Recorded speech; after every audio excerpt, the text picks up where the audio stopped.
Do you know that every month over 400 million memes, yes, you heard me right, 400 million floods the internet, and many of them are drawn from the treasure chests of old Nollywood? Fear them! Now, this has sparked up debates in the past on Twitter, with some people claiming that the old Nollywood outshines the new Nollywood.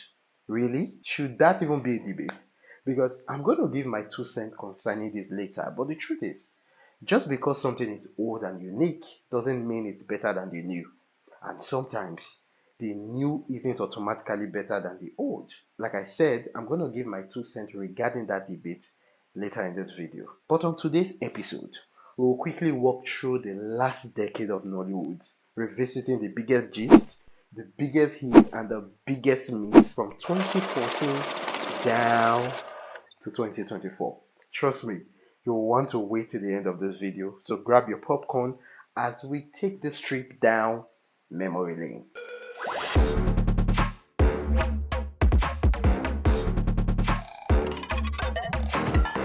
Now, in 2014, Nollywood continued to assert dominance as Africa's cinematic powerhouse, and one of its highlights that year was AY's 30 Days in Atlanta comedy movie, being one of the highest grossing, making a total of 163 million plus at the box office. With the industry evolving rapidly, that year marked some significant milestone, both in terms of storytelling and indulgent cinema culture in Nigeria. We had movies like Oktoberfest, which was, I think, the best movie in 2014, but didn't do well in the box office, making about, I think, 60 million naira. And many said that the movie was actually pirated, which is why it didn't do so well. We also had movies like Dazzling Mirage, Knocking on Heaven's Door, that featured Adesua. I mean, a performance in that movie was simply fantastic.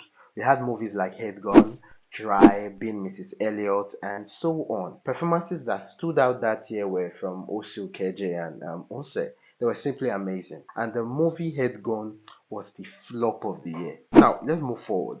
2015 was also a transformative year for Nollywood, marked by significant stride in production quality and also in global recognition. This move not only expanded Nollywood's audience, but also introduced a new revenue stream for filmmakers. The film 50 was a box office hit in 2015, and it received critical acclaims for its portrayal of strong independent Nigerian women.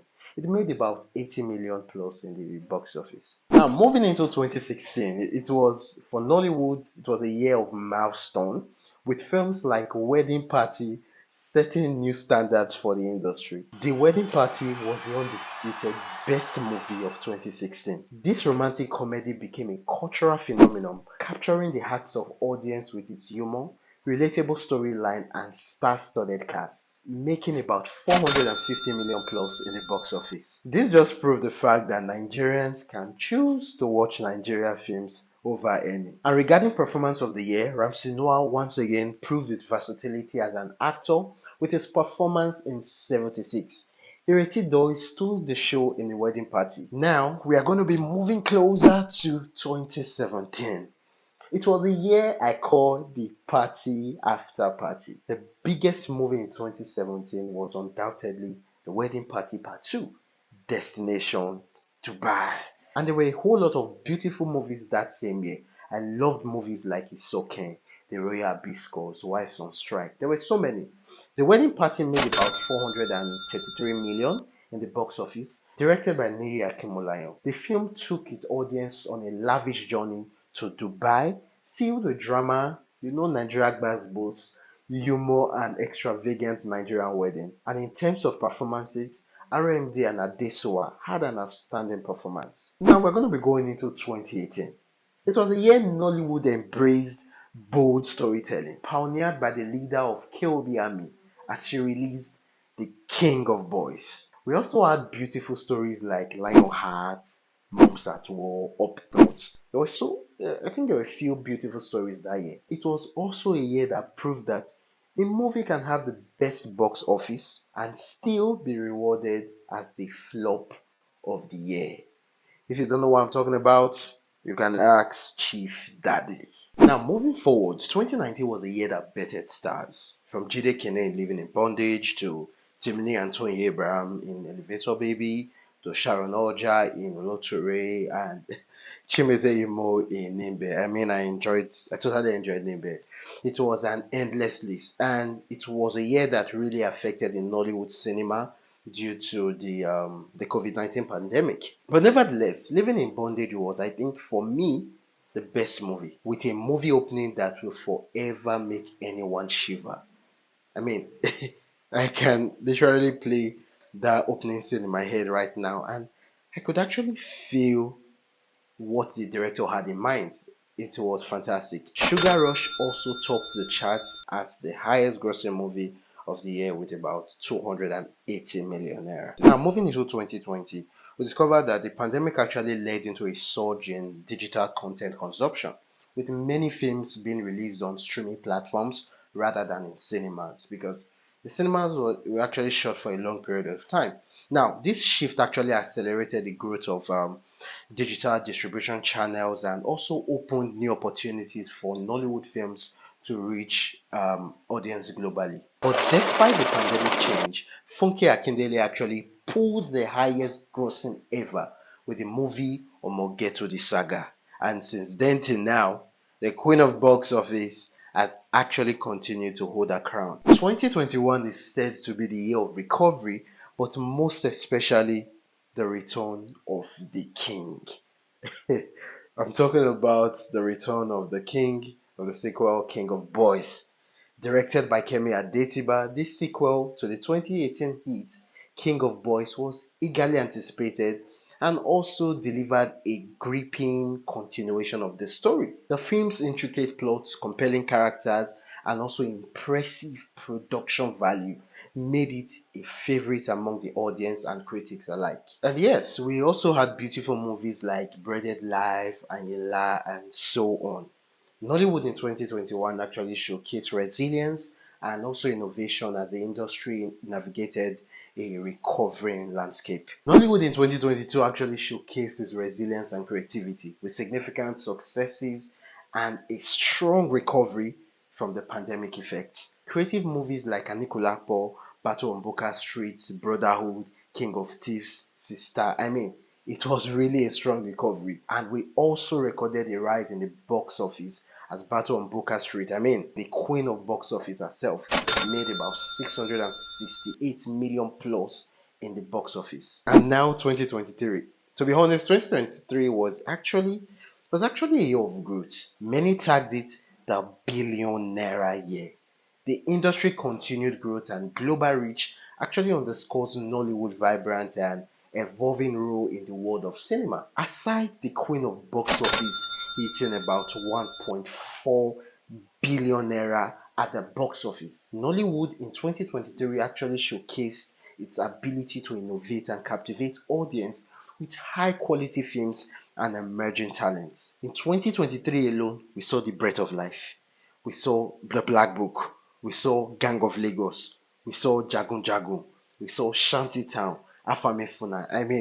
Let's be honest, we actually have seen an outstanding growth in Nollywood. The industry actually saw a rise in high budget production and also international collaboration, which enhanced the quality and the visibility of Nollywood films. Streaming platforms actually played a significant role, with several Nollywood films actually achieving global reach. Look at what The Black Book did. Look at what Bread of Life did. I'm blown. Last year also featured a notable increase in films festival and also award recognition for Nigerian cinema. And now, 2024. 2024 isn't over, but so far we have actually seen some good movies. We've seen Fumlaira and some Kuti, we've seen Ajoshekpo, we've seen House of God, we've seen Anikulapo, A Green Fever, and many other amazing movies yet to come, like Finding Messiah, To Kill a Monkey. We're actually expecting more in 2024 because, like in 2023, we're actually playing, looking at the tide we actually started with. Now, talking about the debate, like I said, I'm going to be addressing this, sharing my own 2 cents. Talking about the debate about comparing, the old Nollywood and the new Nollywood. It's evident that over the past decade, Nollywood have experienced remarkable growth, evolving from a regional film industry into an actually global powerhouse. And like I said, just because something is actually old and unique, it doesn't mean it's better than the new. And sometimes, new isn't actually automatically better than the old. We've seen advancement in story and also in production quality, which have led to a more polished and actually diverse films. Yes, sometimes we complain about the story, but it's evident that there is actually growth. Now, talking about 2024, you can see movies like House of Ga.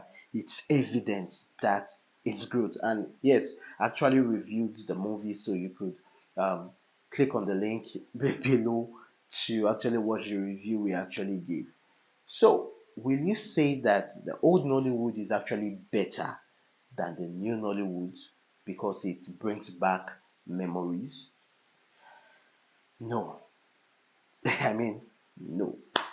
We'll continue to appreciate the old and using the words of Apostle Paul, forgetting the old accomplishments and looking at what's in front. I mean, looking forward.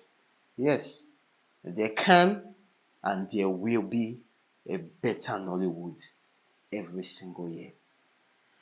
And lastly, I have something to you for you. Please subscribe.